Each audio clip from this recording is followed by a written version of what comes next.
رات کے پچھلے پہر نہ جانے کیسے میری آنکھ لگی تھی کہ اچانک کوئی میرے بسترے پر آیا اور مجھ سے عجیب طرح کی حرکتیں کرنے لگا۔ شاید وہ میری جوانی سے کچھ حاصل کرنا چاہتا تھا۔ ایک دم سے میرے اندر مخالف جنس کی کشش بڑھی تو میں نے جلدی سے اس کے ساتھ میری 17 سالہ حسین سالی کچھ دنوں کے لیے ہمارے گھر رہنے آئی۔ میں جسے بچی سمجھ رہا تھا وہ تو پوری پوری آگ نکلی۔ میری بیوی ہسپتال میں داخل تھی۔ میری ساس شام کو میری سالی کو میرے پاس چھوڑ گئی اور کہا اس کا خیال رکھنا، ابھی بچی ہے۔ رات ہوئی تو میں نے بھی اسے بچی سمجھ کر اپنے ساتھ سلا لیا کہ کہیں وہ نئے گھر میں ڈر نہ جائے، لیکن اس نے تو آدھی رات کو میرے ساتھ بیڈ پر رات کے 2 بجے کے قریب میرے کمرے کے دروازے پر دستک ہوئی تو میں جان گیا کہ میری سالی فریحہ ہوگی، کیونکہ وہ اس وقت پورے گھر میں اکیلی تھی اور وہ پہلی دفعہ ہمارے گھر رہنے کے لیے آئی تھی، تو شاید اسے رات کے اس پہر ڈر لگ رہا تھا۔ جیسے ہی میں نے دروازہ کھولا تو یہ دیکھ کر میری حیرت کی انتہا نہ رہی کہ وہ نیم برہنہ سی نائٹی پہنے دروازے پر کھڑی تھی۔ مجھے دیکھتے ہی کہنے لگی، نبیل، مجھے آپ کے گھر میں بہت خوف محسوس ہو رہا ہے، کیا میں رات آپ کے ساتھ آپ کے کمرے میں گزار سکتی ہوں؟ میری نظر میں تو فریحہ ایک 17 سال کی بچی تھی، لیکن میں پہلی بار اسے یوں دیکھ رہا تھا۔ وہ تو کسی گلاب کی کلی کی طرح تر و تازہ تھی۔ 17 سال کی عمر میں ہی اس کا بدن بھرپور جوان ہو گیا تھا۔ کمرے میں مدھم روشنی ہونے کے باوجود بھی نیم برہنہ نائٹی میں اس کے جسم کا ہر حصہ واضح نظر آ رہا تھا۔ وہ میری بیوی کی چھوٹی بہن تھی۔ یہی سوچ کر میں نے اس کے وجود سے نظر چرائی اور اسے سونے کے لیے صوفے پر تکیہ رکھ کر دے دیا اور خود بیڈ پر لیٹ کر موبائل چلانے لگا۔ میری شادی کو 4 سال ہونے والے تھے اور میری شادی کے وقت فریحہ ایک 13 سال کی بچی تھی۔ میرا اپنے سسرال میں بہت ہی کم جانا ہوتا تھا، اس لیے میں فریحہ کو ابھی تک بچی ہی سمجھ رہا تھا، لیکن مجھے کیا خبر تھی کہ وہ تو پوری قیامت بن چکی ہے۔ میں موبائل میں مگن تھا اور فریحہ صوفے پر بے چین لیٹی تھی۔ رات کے اس پہر موبائل پر بھی ایک سے بڑھ کر ایک سامان سامنے آ رہا تھا، جس کی وجہ سے میرے سوئے ہوئے جذبات جاگ رہے تھے۔ میں نے فریحہ کو آواز دے کر پوچھا کہ کوئی مسئلہ ہے کیا؟ فریحہ کہنے لگی کہ نبیل، یہ صوفہ بہت چھوٹا ہے اور میرے پاؤں صوفے سے باہر جا رہے ہیں، جس کی وجہ سے میں صحیح طرح سے لیٹ نہیں پا رہی۔ فریحہ کی بات سن کر میں نے کہا کہ ٹھیک ہے فریحہ، تم بیڈ پہ آ جاؤ، میں صوفے پہ بیٹھ جاؤں گا۔ فریحہ جیسے ہی بیڈ پر آئی تو میں اپنا تکیہ لے کر اٹھنے لگا، لیکن فریحہ نے میرا ہاتھ پکڑ کر روک لیا اور کہنے لگی کہ نبیل، آپ کیا ساری رات بیٹھے ہی رہیں گے؟ میرے ساتھ یہیں بیڈ پر سو جائیں، مجھے کوئی پریشانی نہیں ہوگی۔ میرے لیے فریحہ کے جسم سے نظریں ہٹانا مشکل ہو رہا تھا۔ میں نے بہت مشکل سے فریحہ کی بات مان کر اس کے پاس لیٹ گیا اور دوسری طرف کروٹ بدل کر موبائل چلانے لگا۔ مجھے پتہ ہی نہیں چلا کہ کب میری آنکھ لگ گئی۔ ابھی مجھے سوئے ہوئے کچھ ہی دیر گزری تھی کہ اچانک ہی میری آنکھ کھلی اور میرے رونگٹے کھڑے ہونے لگے۔ میں سوچ بھی نہیں سکتا تھا کہ جسے میں کم عمر بچی سمجھ رہا ہوں وہ تو پوری شراب ہے۔ ہر گزرتے پل کے ساتھ میرے دل میں جذبات کا طوفان ٹھاٹھے مارنے لگا تھا۔ میں بہت مشکل سے ان پر قابو پا رہا تھا، لیکن پھر فریحہ نے میرے ساتھ کچھ ایسا کیا کہ میری قدموں تلے زمین نکل گئی اور نہ چاہتے ہوئے بھی میں اس کی بات ماننے پر مجبور ہو گیا۔ میری اور مدیحہ کی شادی کو 4 سال گزر چکے تھے اور ان 4 سالوں میں ایسا کوئی دن نہیں تھا جب مدیحہ نے میری خدمت میں کوئی کسر چھوڑی ہو۔ میری اور مدیحہ کی پہلی ملاقات کالج میں ہوئی تھی اور ہم دونوں ایک دوسرے کو پہلی ہی نظر میں پسند آ گئے تھے۔ ہم دونوں کے پیار محبت کا سلسلہ بڑھتے بڑھتے شادی تک پہنچ گیا تھا۔ جب میں نے اپنے گھر والوں کو مدیحہ کے متعلق بتایا تو میری ماں نے یہ کہہ کر انکار کر دیا کہ خاندان سے باہر وہ کسی صورت میری شادی نہیں کریں گی، لیکن میں مدیحہ کی محبت میں اتنا آگے بڑھ چکا تھا کہ واپسی کا کوئی رستہ ممکن نہیں تھا۔ اس کے بغیر تو ایک پل بھی گزارنا مشکل تھا۔ ہم دونوں اپنی محبت میں ساری حدود پار کرتے ہوئے تمام رشتے قائم کر چکے تھے۔ کالج سے واپسی پر ہم دونوں ایک دوسرے کا ہاتھ پکڑ کر باہر نکلتے اور کالج کے پیچھے بنے ہوئے چھوٹے چھوٹے ہوٹلوں میں ایک دوسرے کے ساتھ وقت گزارتے۔ میں نے اپنی امی کو منانے کی بہت کوشش کی، لیکن وہ کسی بھی صورت میں اس شادی کے لیے راضی نہ ہوئے اور میں نے مدیحہ کے ساتھ بھاگ کر شادی کر لی۔ جب میرے ماں باپ کو اس بارے میں علم ہوا تو انہوں نے مجھے گھر سے ہی نکال دیا، کیونکہ میں کوئی نوکری نہیں کرتا تھا اور نہ ہی میری کوئی کمائی تھی۔ اور جب مدیحہ کے گھر والوں کو اس بارے میں پتہ چلا تو وہ بھی ہماری شادی کے خلاف ہو گئے۔ وجہ یہی تھی کہ میں کماتا کچھ بھی نہیں تھا۔ بہت مشکل سے میں نے مدیحہ کے گھر والوں کو راضی کر کے رخصتی تو لے لی تھی، لیکن مدیحہ کے گھر والوں نے ہم سے ملنا جلنا ختم کر دیا تھا۔ کافی عرصے تک میں اور مدیحہ فاقوں والی زندگی گزارتے رہے، لیکن جیسے ہی میری نوکری لگی اور میرے حالات کچھ بہتر ہوئے تو مدیحہ نے اپنے گھر والوں سے ملنا جلنا شروع کر دیا۔ لیکن اب وہ لوگ مجھے بالکل بھی پسند نہیں تھے، کیونکہ جب مشکل حالات تھے تو انہوں نے مجھے نہیں اپنایا تھا، اور اسی لیے میں مدیحہ کے گھر نہ جانے کے برابر جاتا تھا، سال میں ایک یا دو دفعہ۔ اس لیے میں نے مدیحہ کی چھوٹی بہن فریحہ کو کبھی صحیح طرح سے دیکھا ہی نہیں تھا، نہ ہی میں اس بات سے واقف تھا کہ وہ اب 17 برس کی ایک خوبصورت لڑکی بن چکی ہے۔ قدرت نے ہمیں اولاد کی نعمت سے کئی سالوں تک محروم رکھا، اور بہت زیادہ علاج کروانے کے بعد اب مدیحہ ہمارے بچے کو جنم دینے جا رہی تھی۔ میرے گھر والے تو تھے نہیں، اس لیے مجبوراً مجھے مدیحہ کی ماں کو بلوانا پڑا، اور جب ہم مدیحہ کو اسپتال لے کر گئے تو نرس نے بتایا کہ مدیحہ کو ایک دو دن اسپتال میں داخل رہنا پڑے گا۔ پیگنینسی کے اس عرصے میں مدیحہ کو بہت سی بیماریاں لگ چکی تھیں، اس لیے اس کا کیس کافی مشکل تھا۔ مدیحہ کے والد کہیں شہر سے باہر گئے ہوئے تھے، اس لیے مدیحہ کی والدہ نے اس کی چھوٹی بہن فریحہ کو میرے پاس ہمارے گھر میں چھوڑ دیا، کیونکہ وہ اسے اکیلا نہیں چھوڑ سکتی تھیں۔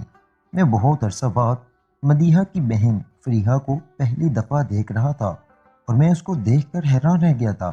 میں تو مدیحہ کی خوبصورتی کا ہی دیوانہ تھا، لیکن اس کی چھوٹی بہن تو اس سے کہیں زیادہ خوبصورت تھی، اور اسے دیکھ کر میں مدیحہ کو بھول گیا تھا۔ فریحہ نے مدیحہ کی غیر موجودگی میں گھر کے سارے کام کاج بہت اچھے سے کیے، اور مجھے بالکل محسوس نہیں ہوا کہ مدیحہ گھر میں نہیں ہے۔ اس نے سارے گھر کو سلیقے سے صاف ستھرا کر کے سونے کی تیاری شروع کی تو میں بھی اپنے کمرے میں چلا آیا، لیکن تھوڑی ہی دیر بعد جب کمرے کے دروازے پر دستک ہوئی تو میں جان گیا کہ فریحہ آئی ہے۔ شاید اسے کسی چیز کی ضرورت تھی، لیکن میں اس بات سے بالکل بے خبر تھا کہ فریحہ تو کچھ اور ہی ارادہ لے کر آئی ہے۔ پہلے تو وہ صوفے پر آرام سے بیٹھ گئی اور کہنے لگی کہ مجھے اکیلے پن میں خوف محسوس ہو رہا تھا، کیونکہ یہ گھر میرے لیے بالکل نیا ہے۔ اس لیے میں نے سوچا کہ کیوں نہ میں آپ کے کمرے میں ہی رات گزار لوں۔ میں نے فریحہ سے کہا کہ اچھا کیا جو تم چلی آئی، یہ تمہارا اپنا ہی گھر ہے، تم یہاں آرام سے سو سکتی ہو۔ لیکن فریحہ کو یوں نیند برہنہ نائٹی میں دیکھ کر میری نظریں بار بار اس کے جسم کا طواف کر رہی تھیں۔ فریحہ میرے چہرے پر نظر جمائے بہت ہی توجہ سے مجھ سے بات کر رہی تھی۔ وہ آہستہ آہستہ مجھے بتا رہی تھی کہ جب اس نے مجھے پہلی بار دیکھا تھا تو میں پہلی ہی نظر میں اسے بہت اچھا لگا تھا۔ اس وقت وہ صرف 13 سال کی تھی۔ وہ کہنے لگی کہ مجھے دیکھتے ہی اسے اپنی آپی کی پسند پر رشک آنے لگا، اور اسے خوشی ہوئی کہ اس کی آپی کی قسمت اتنی اچھی ہے۔ فریحہ کہنے لگی کہ اس دن کے بعد سے میں اس کے خیالوں میں بیٹھ گیا تھا، اور وہ یہی تصور کرتی ہے کہ اس کی زندگی میں آنے والا شخص بھی بالکل میرے جیسا ہی ہوگا۔ فریحہ مجھ سے بات کرتے کرتے اپنی نائٹی کی ڈوری سے بھی کھیلنے لگی تھی۔ وہ مجھ سے کہہ رہی تھی کہ میری بڑی بڑی آنکھیں اس کے ذہن میں ہمیشہ کے لیے بیٹھ گئی تھیں۔ وہ کہنے لگی کہ اس نے کئی مرتبہ اپنے ابا سے میرے لیے جھگڑا بھی کیا، کیونکہ وہ چاہتی تھی کہ اس کے ابا مجھے معاف کر کے ہمیں اپنا لے، کیونکہ وہ مجھے دوبارہ دیکھنے کے لیے بہت بے چین تھی۔ مجھ سے باتیں کرتے کرتے وہ صوفے پر لیٹ گئی، اور میں بہت مشکل سے اس سے نظریں چرا کر اپنے فون میں دھیان لگانے لگا۔ کمرے کا ماحول اچانک ہی گرم ہو گیا تھا، کیونکہ فریحہ کے ہوتے اندر ایک آگ سی موجود تھی۔ فریحہ تو مکمل ایک جلتی ہوئی آگ تھی جو مجھے اندر تک دہکا رہی تھی۔ میں تو اسے ایک بچی سمجھ رہا تھا، لیکن اس کی جوانی تو کسی کو بھی دیوانہ کر سکتی تھی۔ تھوڑی ہی دیر میں وہ بے چینی سے کروٹیں بدلنے لگی۔ میرا دھیان بار بار بھٹک کر فریحہ کے وجود پر جا رہا تھا، اور جب میں نے اسے بے چین دیکھا تو میں پوچھ رہا تھا کہ کیا ہوا ہے۔ وہ کہنے لگی کہ یہ صوفہ غیر آرام دہ ہے اور میں اس پر آرام سے سو نہیں سکتی۔ یہ سنتے ہی میں نے اس سے کہا کہ وہ بیڈ پر آ کر سو جائے اور صوفے پر میں سو جاؤں گا۔ وہ جیسے ہی بیڈ کی طرف آئی تو میں اٹھنے لگا۔ فریحہ نے فوراً ہی میرا ہاتھ پکڑ کر کہا کہ نبیل، آپ کو تکلیف اٹھانے کی کیا ضرورت ہے؟ یہ آپ کا اپنا ہی بیڈ ہے۔ میں ایک طرف لیٹ جاتی ہوں، دوسری طرف آپ لیٹ جائیں۔ میں نے فریحہ کی بے باکی دیکھ کر حیران رہ گیا تھا، لیکن میں خود بھی آرام کرنا چاہتا تھا۔ سارا دن مدیحہ کے پیچھے میں نے اسپتال میں کافی بھاگ دوڑ کی تھی، اس لیے میں بیڈ پر ایک کونے سے ہو کر لیٹ گیا اور اپنا فون چلانے لگا۔ فریحہ کی موجودگی میں اپنے جذبات پر قابو پانا میرے لیے ایک مشکل مرحلہ تھا جس سے میں اس وقت گزر رہا تھا۔ فون چلاتے چلاتے ہی مجھے کب نیند آ گئی مجھے پتہ بھی نہ چلا، اور جب میری آنکھ کھلی تو مجھے ایسا محسوس ہوا جیسے کوئی میرے جسم پر ہاتھ پھیر رہا ہو، اور جب میں پوری طرح ہوش میں آیا تو مجھے اندازہ ہوا کہ فریحہ میرے بہت قریب لیٹی ہوئی ہے اور اس کی انگلیاں میرے جسم پر حرکت کر رہی ہیں۔ میرے اندر ایک طوفان سا اٹھنے لگا تھا۔ فریحہ جان بوجھ کر میرے جذبات کو ابھار رہی تھی۔ وہ اپنے دلی جذبات کو باتوں باتوں میں پہلے ہی بیان کر چکی تھی کہ وہ مجھے پسند کرتی ہے، اور اب رات کے اندھیرے میں وہ اس طرح میرے قریب آ کر یہ بات ثابت کر رہی تھی کہ اس کے دل میں میرے لیے بہت کچھ تھا۔ میں ایک مرد تھا اور بہت کوشش کے باوجود بھی میں خود کو فریحہ سے دور نہ کر سکا، اور میں بھی کروٹ بدل کر اس کے قریب ہو گیا۔ فریحہ تو جیسے اس بات کے انتظار میں تھی، جیسے ہی اسے علم ہوا کہ میں اس کا ساتھ دینے کے لیے تیار ہوں، وہ فوراً ہی اپنے جذبات مجھ پر لوٹانے لگی، تو میں نے بھی اس کے ہر جذبے کی خوب پذیرائی کی۔ جب ہم دونوں اپنا مقصد حاصل کر چکے تو فریحہ نے اپنے فون میں میرے ساتھ ہماری کئی تصاویر کھینچیں جن میں ہم دونوں ایک دوسرے کی باہوں میں تھے۔ ہم دونوں ہی بے حجاب تھے۔ میں نے فریحہ سے کہا کہ اس طرح کی تصاویر فون میں نہ بناؤ، لیکن فریحہ کہنے لگی کہ جب میں اس کے ساتھ نہیں ہوں گا تو وہ میرے ساتھ ان تصاویر کو دیکھ کر اپنے بیتے ہوئے پلوں کو یاد کرے گی۔ میں اس کی ایک ایک ادا پر فدا ہو گیا تھا۔ وہ پوری طرح اپنی جوانی مجھ پر لٹا چکی تھی۔ اس کا نرم و نازک گلاب جیسا کھلتا بدن مجھے مدہوش کر گیا تھا، اور میں یہ تک بھول گیا تھا کہ میری محبوب بیوی اس وقت تکلیف کی حالت میں ہسپتال میں داخل ہے، اور وہ کبھی بھی میرے بچے کو جنم دے سکتی ہے۔ فریحہ کے ساتھ رات گزار کر میں ایسے مسرور تھا جیسے کوئی قلعہ فتح کر لیا ہو، لیکن مجھے کیا خبر تھی کہ یہاں سے میری بربادی کا آغاز ہونے والا تھا۔ جیسے ہی میں اسپتال جانے کے لیے نکلا، فریحہ نے مجھے آواز دے کر روکا اور میرے قریب آ کر مجھے اپنی باہوں میں بھر لیا اور مجھے چومتے ہوئے کہنے لگی کہ آپ جاتے جاتے مجھے کچھ پیسے دے جائیں، مجھے بازار جانا ہے۔ فریحہ کی بات سنتے ہی میں نے بٹوے سے 5,000 کے 2 نوٹ نکال کر فریحہ کے حوالے کر دیے۔ میرے ہاتھوں سے نوٹ لے کر اس کے چہرے پر ایک معصوم سی مسکراہٹ بکھر گئی۔ میں نے بدلے میں اس کے ہونٹوں کو چوما اور گھر سے نکل پڑا۔ میں سارا رستہ خوشی سے سرشار جب اسپتال پہنچا تو میری بیوی مدیحہ کی حالت بہت خراب تھی۔ نرس نے بتایا کہ مدیحہ زندگی اور موت کے درمیان جھول رہی ہے اور کبھی بھی کچھ بھی ہو سکتا ہے۔ مدیحہ کی ماں بھی بہت پریشان تھی، جبکہ ہسپتال جا کر میری حالت بھی خراب ہو گئی تھی۔ سارا دن میں مدیحہ کے ساتھ رہا، لیکن مدیحہ کی حالت پہلے سے بہتر نہ ہوئی۔ نرس نے کہا کہ کچھ دن اور مدیحہ کو اسپتال میں رکھنا ہوگا۔ یہ سن کر نہ جانے کیوں مجھے عجیب سا سکون محسوس ہوا کہ مدیحہ جتنے دن اسپتال میں رہتی مجھے فریحہ کے ساتھ وقت گزارنے کا موقع مل جاتا۔ میں نے نرس سے کہا کہ میرے بچے کو کچھ نہیں ہونا چاہیے، باقی آپ جتنے دن مرضی میری بیوی کو پاس رکھیں۔ نرس نے مجھے تسلی دی۔ میں رات تک اسپتال میں رہا اور رات کے وقت میں مدیحہ کی امی سے یہ کہہ کر گھر واپس آ گیا کہ فریحہ گھر پر اکیلی ہوگی، اب مجھے واپس جانا چاہیے، کیونکہ اسپتال میں مدیحہ کے ساتھ کسی عورت کو ہی رکنے کی اجازت تھی، اس لیے مدیحہ کی امی کا رہنا بہت ضروری تھا۔ میں جب اسپتال سے واپس گھر لوٹا تو فریحہ بہت ہی خوش تھی۔ اس نے بہت ساری شاپنگ کی تھی اور وہ مجھے ایک ایک کر کے سارے کپڑے پہن کر دکھا رہی تھی۔ اسے مجھ سے بالکل بھی شرم محسوس نہیں ہو رہی تھی۔ وہ بہت آرام سے میرے سامنے بنا کسی دوپٹے کے بے جھجک گھوم رہی تھی۔ اس کے کپڑے جسم پر اس قدر فٹ تھے کہ سب کچھ واضح نظر آ رہا تھا۔ اس کا گہرا گلا اس کی کھلتی ہوئی رونائیوں کو جھلکا رہا تھا۔ وہ بار بار میرے قریب آتی اور میں اپنے ہوش کھونے لگتا۔ اچانک ہی وہ مجھ سے پوچھنے لگی کہ میں مدیحہ آپی کی الماری کھول کر دیکھ سکتی ہوں کیا؟ میں نے فریحہ سے کہا کہ اس میں بلا پوچھنے کی کون سی بات ہے، تمہاری آپی کی ہی تو الماری ہے۔ اس نے کہا کہ چابی دے پھر مجھے۔ میں نے اسے چابی دے دی اور وہ مدیحہ کی الماری کھول کر ایک ایک چیز دیکھنے لگی اور مدیحہ جو کپڑے میرے لیے رات کو پہنتی وہ نکال نکال کر مجھے دکھانے لگی اور مجھ سے پوچھنے لگی کہ اس میں سے آپ کو کون سا پسند ہے۔ میں نے ایک چھوٹی سی نیلے رنگ کی نائٹی پر ہاتھ رکھا اور اسے کہا کہ یہ مدیحہ پر بہت جچتی ہے۔ یہ سنتے ہی فریحہ وہ نائٹی اٹھا کر کمرے سے نکل گئی اور جب کافی دیر بعد وہ واپس آئی تو میری آنکھیں حیرت سے پھیل گئیں۔ وہ مدیحہ کی نائٹی پہنے اس سے بھی کہیں زیادہ حسین لگ رہی تھی۔ اچانک ہی وہ میرے آگے آ کر مسکراتے ہوئے پوچھنے لگی کہ کیا یہ میرے بدن پر زیادہ جچتی رہی ہے یا آپ ہی پر زیادہ جچتی ہے؟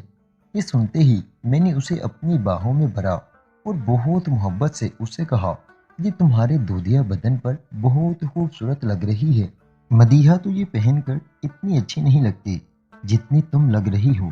میں نے اس کے ہاتھ میں پکڑا موبائل لے کر سائڈ پر رکھ دیا اور خود میں اس پر اپنی محبت لٹانے لگا۔ اسے اس نائٹی میں دیکھ کر تو میں بالکل ہی بے قابو ہو گیا تھا۔ میں سوچ بھی نہیں سکتا تھا کہ 17 سال کی عمر میں بھی کوئی لڑکی حسن کی بیوی ہو سکتی ہے، لیکن فریحہ تو حسن کی ساری حدیں پار کر رہی تھی۔ اس کا پورا بدن بہت حسین تھا اور میں ہر گزرتے پل کے ساتھ اس پر حاوی ہوتا جا رہا تھا۔ ساری رات اس پر اپنے جذبات لٹانے کے بعد جب میں صبح اسپتال پہنچا تو مجھے پتا چلا کہ میری بیوی نے ابھی ابھی ایک مردہ بچے کو جنم دیا ہے۔ یہ سن کر تو میرے ہوش اڑ گئے۔ میری بیوی کی حالت بہت زیادہ خراب تھی اور نرس اسے ٹھیک کرنے کی پوری کوشش کر رہی تھی۔ شام تک مدیحہ کی حالت کچھ بہتر ہوئی تو اسے اسپتال سے چھٹی مل گئی۔ مجھے اپنے بچے کے انتقال کا بہت دکھ تھا۔ میں مدیحہ کو سنبھالتے ہوئے گھر لے آیا۔ مدیحہ کو دیکھ کر فریحہ کا چہرہ اتر گیا تھا۔ اس نے ایک عجیب سی نظر مدیحہ پر ڈالی اور کمرے میں چلی گئی۔ میں نے مدیحہ کو کمرے میں لا کر لٹا دیا۔ اس کی امی نے مجھے مدیحہ کی دوائیوں سے متعلق آگاہ کیا۔ میں مدیحہ کی امی کے ساتھ باہر لاؤنج میں بیٹھا ان کی بات سن رہا تھا کہ جب میں نے فریحہ کو مدیحہ کے پاس جاتے ہوئے دیکھا مجھے کچھ خوف محسوس ہوا، لیکن میں جانتا تھا کہ فریحہ ایسی کوئی بات مدیحہ کے آگے نہیں کہے گی۔ تھوڑی ہی دیر میں فریحہ واپس آئی اور اپنی ماں سے کہنے لگی کہ چلے امی اب ہم گھر چلتے ہیں، اور وہ دونوں اپنے گھر واپس چلے گئے۔ میں نے فریحہ کو آخری بار الوداعی نظروں سے دیکھا کیونکہ میں جانتا تھا کہ اب ہم دونوں کا ملنا بہت مشکل ہے۔ فریحہ کو جاتا دیکھ کر میں نے ایک ٹھنڈی آہ بھری تھی۔ تھوڑی دیر بعد جب میں نے دودھ کا گلاس لیے اپنے کمرے میں پہنچا تو مدیحہ گم سی بیٹھی ہوئی تھی۔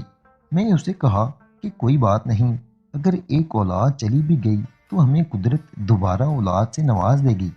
میری بات سن کر مدیحہ نے مجھے بہت عجیب نظروں سے دیکھا اور کہنے لگی جو میں نے کھو دیا ہے اسے دوبارہ پانا ممکن نہیں ہے۔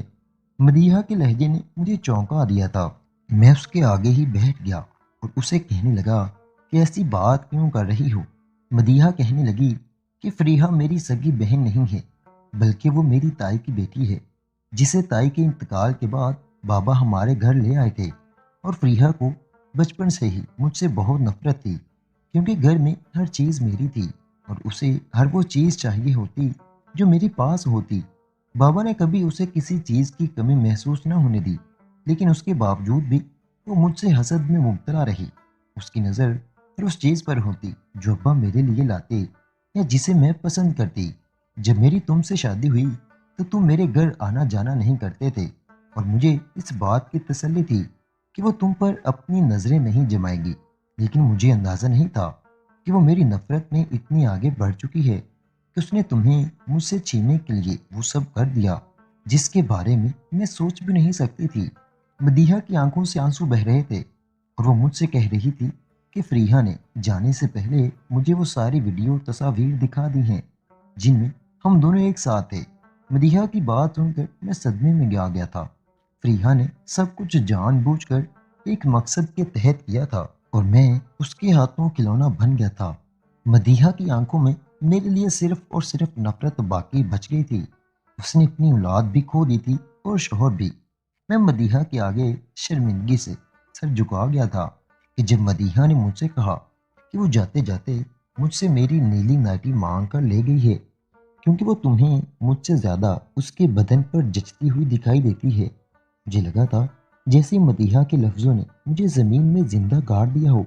وقت جذبات کے ہاتھوں میں اپنی پوری زندگی ہار گیا تھا اور اب کبھی مدیحہ کے آگے نظر اٹھا کر زندگی نہیں گزار سکتا تھا۔